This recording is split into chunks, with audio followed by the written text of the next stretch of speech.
come and enjoy some music? Like, or what are some of the things we don't see that as regular civilians of what base life is like? You know, when you go to a war zone,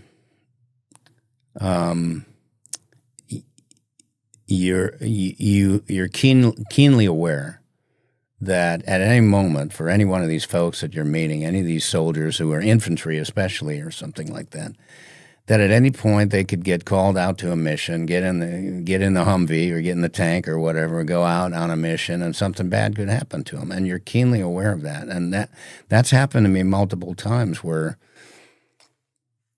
I'll be taking pictures with 1,000 people or something like that. And I know that, at any minute they could get called on a mission, and that could be their last mission. Anything could happen.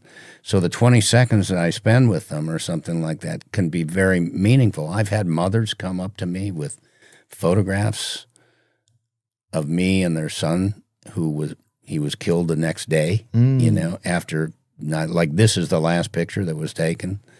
And as soon as he got that picture, he sent it home to the family, and it lit him up. And then the next day he's shot by a sniper or something like that. And those types of things can impact you in a very profound way. Yeah. And you don't forget about that.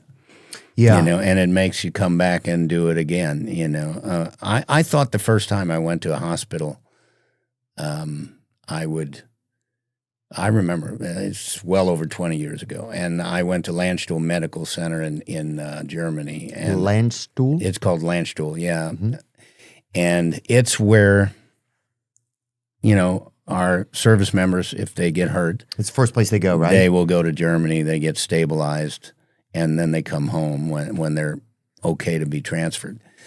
And that was the first military hospital I went to. So you've got people that were in Iraq yesterday who got blown up yesterday and flown to the hospital, and here they are within 24 hours of being on the battlefield, and I'm seeing them. Wow. And that was I was very nervous about it. I remember the first time. It was kind of, I tell this story about, when I was a kid, my grandmother dying in the hospital, and she was very sick, and it was just very hard to be in the hospital and see her like that. And those were my hospital memories.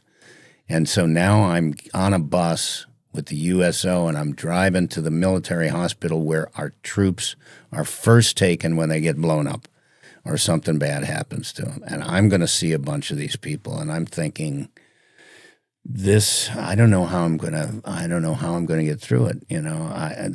I'm nervous. I'm feeling kind of nervous in my stomach.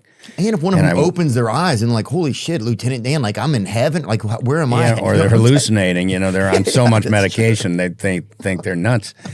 And I walked in. And I tell this story about walking into the first room, and there were like 30 people in there, and they were all banged up, but they were going to get patched up and sent back to the war zone. They weren't injuries that would send them home. And everything was quiet. And I wore glasses at the time. I had these funny little glasses on, a little USO hat.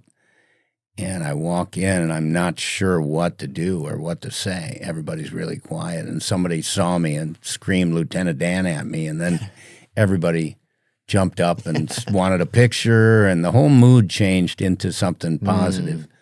And so that was, and then I went to the hospital rooms, and I saw people that were missing limbs and people that were in traumatic brain injuries and just really awful stuff. But when I left there, I felt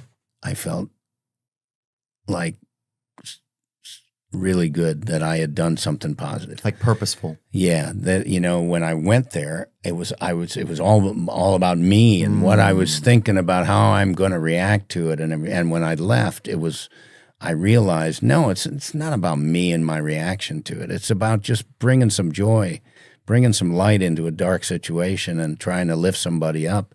And that's the energy you get. So that made me want to go back. 2 weeks later, I was at Walter Reed. And then I was at another hospital, Naval Medical Center at Bethesda. And then it's just now it's hundreds of trips and, multiple thousands and thousands of wounded